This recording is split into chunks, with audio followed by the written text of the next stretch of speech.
وسلموا تسليما আমরা সকলে একটু দরুদ ইব্রাহিম পড়ি আল্লাহুম্মা সাল্লি আলা মুহাম্মাদ ওয়া আলা আলি মুহাম্মাদ কামা সাল্লাইতা আলা ইব্রাহিম ওয়া আলা আলি ইব্রাহিম ইন্নাকা হামিদুম মাজিদ اللهم بارك على محمد وعلى آل محمد كما باركت على إبراهيم وعلى آل إبراهيم إنك حميد مجيد الحمد لله কারো ভরসায় আসরে মন কিসের করো আশা এত সুন্দর বাড়ি তোমার ভেঙে যাবে বাসা কার ভরসায় আসরে মন কিসের করো আশা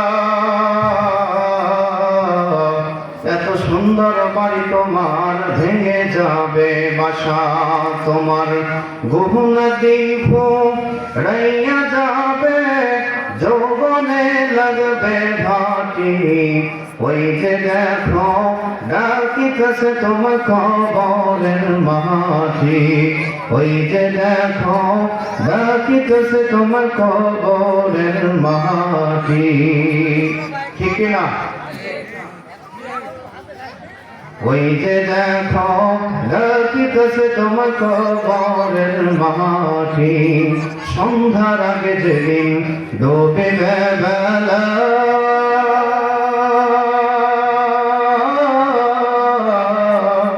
এক পলকেই ভেঙে যাবে তোমার সাধের মেলা কাহারে দিবা জোরে ধমক কার মাথায় ভাঙবা লাঠি ওই যে দেখো ডাকিতেছে তোমার কবরের মাটি ওই যে দেখো ডাকিতেছে তোমার কবরের মাটি খবর পেয়ে আসবে আত্মীয়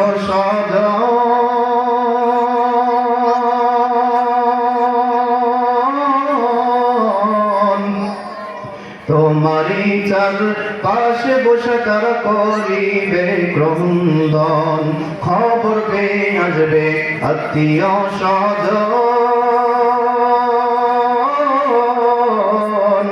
তোমারই চার পাশে বসে তারা করিবে ক্রন্দন সাজাইবে মনের মতন কি সুন্দর পরিপাটি ওই যে দেখো রাখিতেছে তোমার কবরের মাটি ওই যে দেখো রাখিতেছে তোমার কবরের মাটি আওয়াজ বলে ঠিক কিনা আলহামদুলিল্লাহ আজকে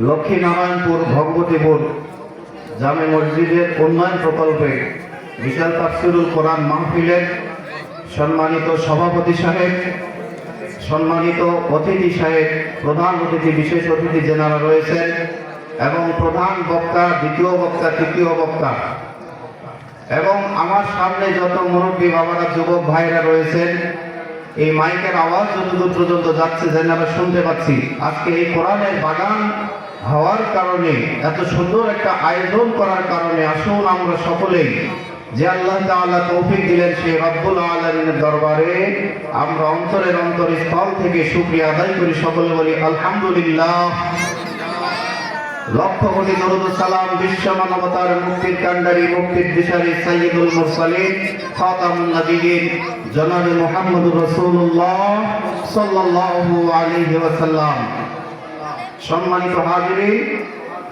প্রিয় ভাইরা সময় যেহেতু আমার অল্প কথাও বলবো অল্প কিন্তু আমি আপনাদের সামনে আসার আমার একটা উদ্দেশ্য সেটি হলো আপনাদের কাছ থেকে আমার কিছু দোয়া নেওয়ার উদ্দেশ্য আপনারা একটু আমার জন্য খাস করে দোয়া করবেন আমি যেন কোরআনের কথাগুলো সুন্দরভাবে বলতে পারি মানুষের সামনে প্রিয় ভাইরা আমার, যেহেতু অল্প সময় অল্প কথা বলবো, ভূমিকায় আর লম্বা আলোচনা না করে আমি ডাইরেক্ট যে কোরআনুল কারীমের আয়াতখানা তেলাওয়াত করেছি সেই আয়াতের মাধ্যমে আলোচনা শুরু করব ইনশাআল্লাহ। প্রিয় ভাইরা আমার, যে আয়াতে কারিমা তেলাওয়াত করেছি আল্লাহ রাব্বুল আলামিন সেই আয়াতে কারিমার ভিতরে বলেন, ইয়া আইয়ুহাল্লাযীনা আমানুত্তাকুল্লাহ, হে ঈমানদারগণ আল্লাহ তাআলাকে ভয় করো, আল্লাহ তাআলাকে ভয় করো। আমরা কি আল্লাহকে ভয় করি না? তাহলে কেন আবার ভয় করার কথা বললো? খালি ভয় নয়, এমন ভয় করার কথা বললো যেই রকম ভয় করার প্রয়োজন সেই রকম ভয় করার কথা বললেন। হাক্কা তুকাতিহি, যেই রকম ভয় করার দরকার সেই রকম ভয় করো। কি রকম ভয় করার দরকার? প্রিয় ভাইরা আমার, আমরাও তো ঈমানদার, আল্লাহকে ভয় করি, নামাজ পড়ি, কথা কোন ঠিক কিনা? 5 ওয়াক্ত নামাজে যাই, নামাজের মসজিদ থেকে বের হয়ে আমার মিথ্যা কথা বলি, আছে না নাই? 5 ওয়াক্ত নামাজ, ইমামের পিছনে আগের কাতারের মুসল্লি, বাহিরে এসে নিশা করে, মানুষের গীবত করে, আছে না নাই? 5 ওয়াক্ত নামাজই আবার দেখা যায় হজ থেকে আসতে সুদের হিসাব কারবার করে, আছে না নাই? প্রিয় ভাইরা আমার, যে আল্লাহর ভয় নিয়ে 5 ওয়াক্ত নামাজে যায়, হজে যায়, মক্কা মদিনায় যায়, আবার কোন আল্লাহর ভয় নিয়ে সেই খারাপ কাজগুলো করে? এই জন্য বলা হচ্ছে যে যেই রকম ভয় করার দরকার সেই রকম ভয় করো। এরপরে বললেন, ওয়ালা তামুতুন্না ইল্লা ওয়া আনতুম মুসলিমুন। আল্লাহু আকবার। মুসলমান না হয়ে তোমরা মৃত্যুবরণ করিও না, মুসলমান না হয়ে তোমরা কবরের ভিতরে আসিও না। প্রিয় ভাইরা বলেন তো, আমরা কি মুসলমান নয়? আমরা কি মুসলমান নয়? আমরা তো মুসলমান ঘরে জন্ম নিয়েছি, মুসলমান মা বাবার ঘরে জন্ম নিয়েছি, মুসলমান মায়ের পেটে থেকে দুনিয়াতে আসছি, মুসলমান বাবার কাছ থেকে দুনিয়াতে আসছি, তারপরেও কেন মুসলমান হয়ে কবরে আসার কথা বললো? প্রিয় ভাইরা আমার, এর থেকে বোঝা যায় আমরা পরিপূর্ণ মুসলমান হতে পারি নাই। মুসলমান ঘরে জন্ম হতে পারে, কিন্তু মুসলমান এখনো আমরা হতে পারি না। এই কথা কোন ঠিক কিনা? মুসলমান হওয়ার জন্য আমাদের কি করা দরকার? খালি কি 5 ওয়াক্ত নামাজ পড়লেই মুসলমান হয়ে যাবে? খালি কি হজ করলেই মুসলমান হয়ে যাবে? খালি কি যাকাত দিলেই মুসলমান হয়ে যাবে? খালি কি লম্বা জামা পরলেই মুসলমান হয়ে যাবে? খালি মুখে দাড়ি রাখলেই মুসলমান হয়ে যাবে? যাবে নাকি ভাই?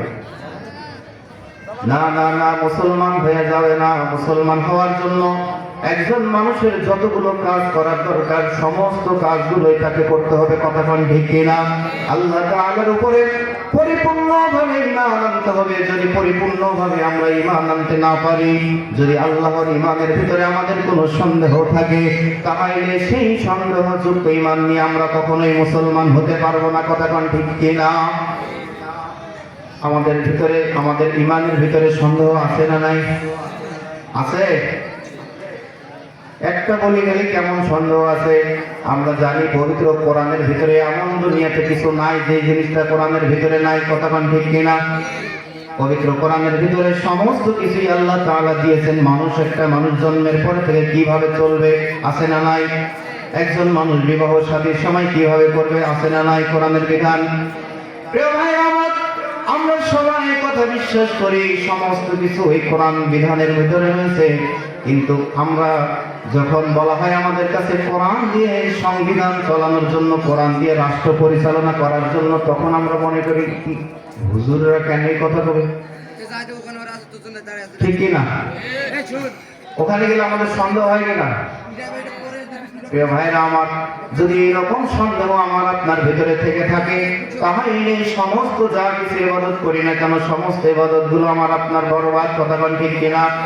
এই জন্য পরিপূর্ণভাবে ঈমান এনে পরিপূর্ণভাবে বিশ্বাস স্থাপন করে আমাদেরকে পরিপূর্ণ মুসলমান হয়ে কবরে যেতে হবে। মুসলমান কেমন আমরা মুসলমান হব, কাকে দেখে মুসলমান হব? আমাদের সামনে দেখার মতো আমাদের প্রিয় নবীজি সাল্লাল্লাহু আলাইহি ওয়াসাল্লামকে দুনিয়াতে আসছিলেন দেখানোর জন্য কেমন মুসলমান হতে হবে, কথা বল ঠিক কিনা? কোন দুনিয়ার বেদিন নাস্তিক কোন নেতা নেত্রীদের দেখে মুসলমান হওয়ার কথা বলা হয়নি, কথা বল ঠিক কিনা? একমাত্র নবীজিকে দেখেই মুসলমান হতে হবে, নবীজির আদর্শের মাধ্যমে মুসলমান হতে হবে, নবীজির প্রিয় সাহাবীদের মাধ্যমে আমাদেরকে মুসলমান হতে হবে, কথা বল ঠিক কিনা? নবীজির প্রিয় সাহাবীরা যেমন মুসলমান ছিলেন, যেভাবে চলার কথা বলেছেন সেইভাবেই আমাদেরকে চলতে হবে। তাদের আকৃতি, তাদের সমস্ত কিছু আমাদেরকে গ্রহণ করতে হবে, কথা বল ঠিক কিনা? প্রিয় ভাইরা আমার, এরপরে আয়াতের পরে আমি একটা ছোট্ট হাদিস তেলাওয়াত করেছি, আল মুসলিমু মান সালিমাল মুসলিমুনা মিন লিসানিহি ওয়া ইয়াদিহি। আল্লাহর নবী করিম সাল্লাল্লাহু আলাইহি সাল্লাম বলেন এই হাদিসের মাধ্যমে যে প্রকৃত মুসলমান কারা, প্রকৃত মুসলমান কারা, হাদিস শরীফের মাধ্যমে আমরা জানতে পারি প্রকৃত মুসলমান হলো ওই ব্যক্তি যার হাত এবং মুখ হতে অপর মুসলমান নিরাপদ থাকে, বলি সুবহানাল্লাহ। এখন বলি তো আমার দ্বারাই, আমার হাত এবং মুখের জবানের দ্বারাই অপর মুসলমান নিরাপদ থাকে? বলতে পারবো? ভাইরা আমার, হয়তো অনেকেই আছে অনেক গোপনে চুপে চাপে, কিন্তু অধিকাংশ ক্ষেত্রেই দেখা যায় মানুষের হাত এবং মুখের দ্বারাই অপর মুসলমান কষ্টের ভিতরে থাকে। এত কিছু থাকতে হাত এবং মুখের কথা কেন বলা হলো? প্রিয় ভাইরা আমার, মানুষ মানুষের কাছ থেকে কষ্ট পায় একমাত্র হাতের মাধ্যমে, আর একমাত্র মানুষ সব থেকে যে বেশি কষ্ট পায় মুখের জবানের মাধ্যমে, কথা কোন ঠিক কিনা? এমনি তো কথার ভিতরে বলে যে হাত দিয়ে মারলে তো ওটা কয়েকদিন পরে ভুলে যায়, কিন্তু মুখ দিয়ে যদি একটা কথা বলে সেই কথাটাকে আর ভুলা যায় না, ঠিক কিনা বল?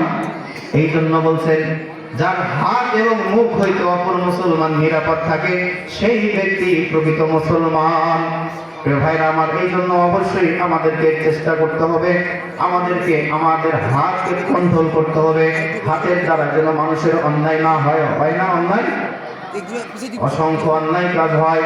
এরপরে মুখের জবানের দ্বারাই মানুষের অনেক বিপদ করে, অনেক কথার মাধ্যমে কষ্ট দেয়। প্রিয় ভাইরা আমার, এগুলোর থেকে আমাদেরকে সরে আসতে হবে। এরপরে আমাদেরকে যাদেরকে সামনে দেখে, যার আদর্শ দেখে আমাদেরকে মুসলমান হতে হবে তারা হলেন নবীজি সাল্লাল্লাহু আলাইহি ওয়াসাল্লাম। এরপরে তিনি যাদেরকে বলছেন তিনার সাহাবীরা, তারপরে তাবেঈনরা।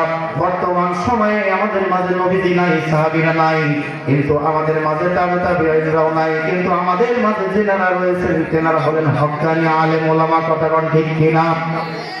রাসূল সাল্লাল্লাহু আলাইহি ওয়াসাল্লাম হাদিস শরীফের ভিতরে বলেন আল উলামা ওয়ারাসাতুল আম্বিয়া, আলেম ওলামারাই হলো নবীদের ওয়ারিস, সুবহানাল্লাহ। প্রিয় ভাইরা আমার, এই জন্য হক্কানি রব্বানি যিনারা আলেম ওলামা রয়েছেন তিনাদেরকে অনুসরণ করে আমাদেরকে চলতে হবে, ঠিক কিনা? কিন্তু আজকে আলেমদেরকে তো অনুসরণ করতে আমরা চাই না। আলেমেরা যদি কোনো কথা বলে, আলেম ওলামা যদি কোনো কথা বলে, আমরা মনে করি ওর থেকে আমি বেশি জানি, কথা বল ঠিক কিনা?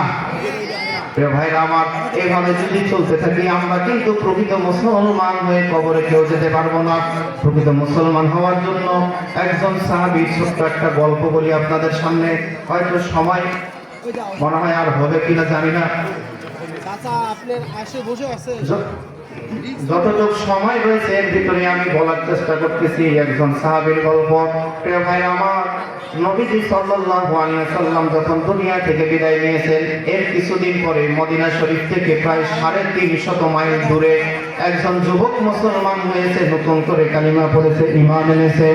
ঈমান আনার পরে তার দিলের ভিতরে চিন্তা, তার দিলের ভিতরে আশা বাসা যে আমি মদিনা শরীফ যাব, রাসূলকে দেখি নাই, রাসূলের রওজা শরীফ জিয়ারত করব, বলি সুবহানাল্লাহ।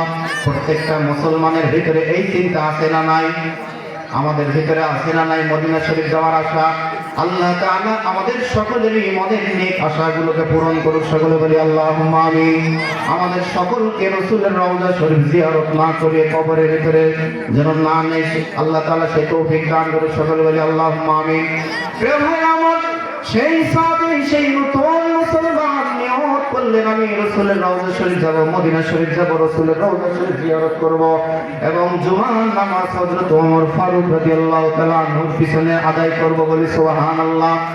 মনে বড় আশা ছিল যাব মদিনায়, মনে বড় আশা ছিল যাব মদিনায়। সালাম আমি করব গিয়ে নবীর রওজায়,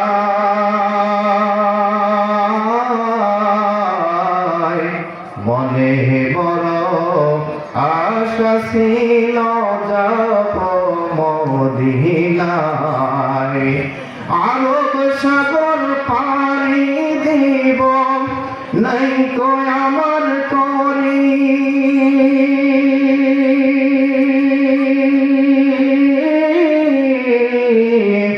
পাখি নয় যে উড়ে যাব ডানাতে ভর করি।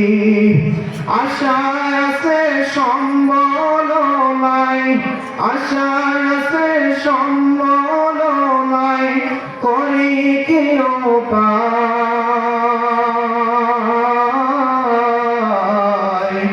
মনে বড় আশা ছিল যাব মদিনায়, মনে বড় আশা ছিল যাব মদিনায়।